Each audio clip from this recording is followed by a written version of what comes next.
Yours truly, Jedi Master Brevin Thompson, here to talk about Spider Man Far From Home, directed by John Watts, who also directed Homecoming, and starring Tom Holland, Samuel L. Jackson, Zendaya, and Jake Gyllenhaal.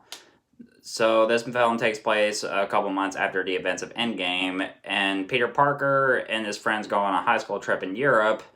While while all this is going on, some mysterious creatures known as elementals start threatening various parts of Europe. So, so Spidey has to team up with Nick Fury and Mysterio in order to stop this new threat. So I had a lot of anticipation for this film ever since I first saw the trailer. Uh, I've always liked Tom Holland as Spider Man, and as far as I know, honestly, I could happily watch him play this character a dozen times. Mostly I grew up loving I grew up mostly loving the Tobey Maguire portrayal of Spider Man. Andrew Garfield, uh, he was okay as Spider Man, but Tobey Maguire, he was great, and Holland totally he owns this role, and he's great as Spider Man. As for the other performances in the film, I've it's always great to see Samuel L. Jackson as Nick Fury because he's awesome in pretty much every movie that he's in. Jake Gyllenhaal as Mysterio, fantastic performance, and Mysterio was one of the few Spider-Man villains that I've always wanted to see in a Spider-Man film because Mysterio has always been one of my favorite Spider-Man villains. Um, Few that I've also want to see on the big screen.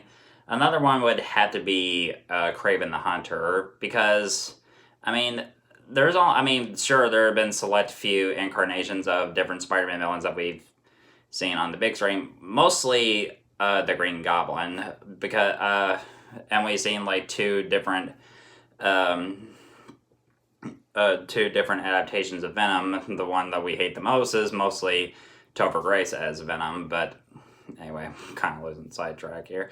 But Jake Gyllenhaal, I think, was perfect as Mysterio, and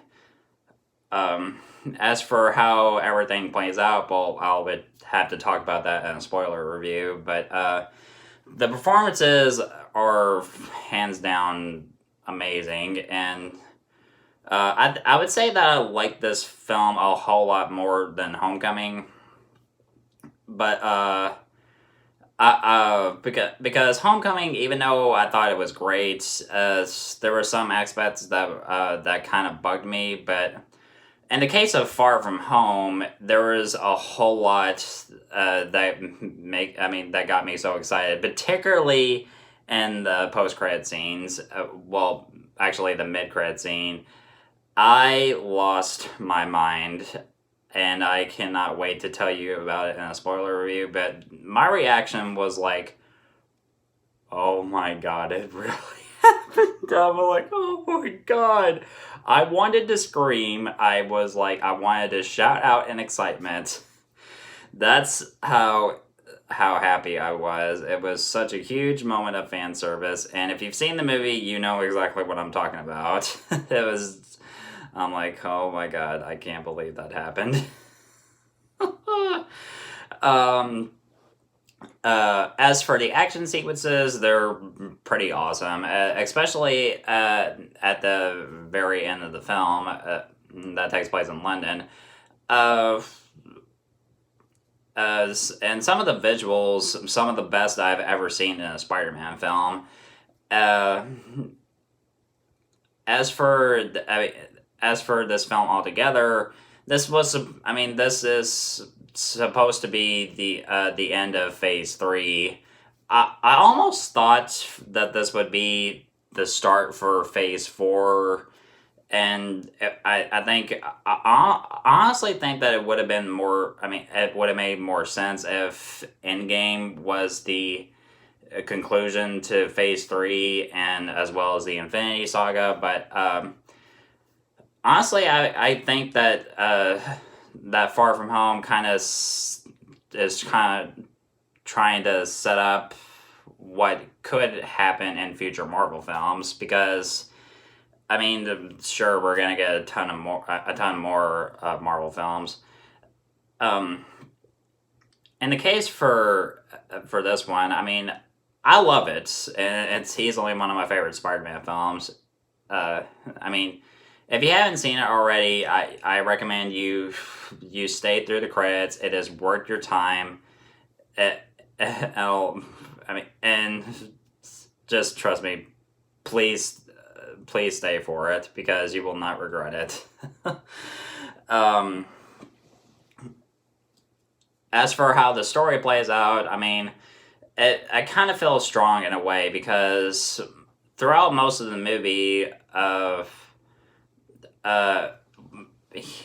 because I mean, after the events of Endgame, in case nobody has, I mean, if anybody hasn't seen Endgame, I don't want to spoil anything, um, but I'm guessing people might have seen the trailers already.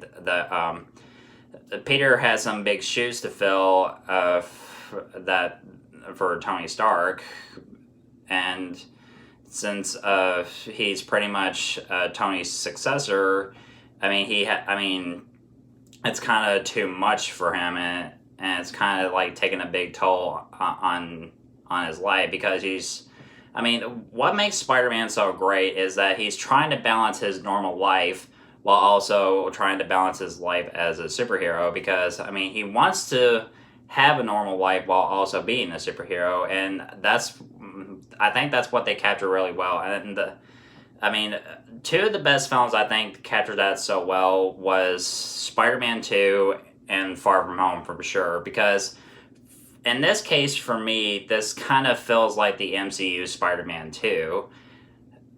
Sure, Spider-Man 2 might be a whole lot better movie than Far From Home, but I mean, if you kind of look at them at a story standpoint, they kind of almost, in a way, I mean, you can almost view Far From Home as the MCU Spider-Man 2, and I honestly, I mean, I'm pretty sure a lot of Spider-Man fans are going to love this movie, and I had a blast with this. And it's easily one of the year's best films, and I cannot wait to talk about it in a spoiler review. I'm going to give Spider-Man Far From Home an A+. So yeah, definitely check this one out. It's definitely worth your time. And also, I got a free poster while I was at the movies. I mean, right while I was getting my tickets, I was like, so you're giving free posters? And yeah, I really love this, and it even has "We Love You 3000." So yeah. So what did you all think about Spider-Man Far From Home? Let me know in the comment section below, and thank you so much as always for watching and supporting my channel. I'm looking forward to doing more reviews very soon. And if you want news on the latest new movies, you know where to find me.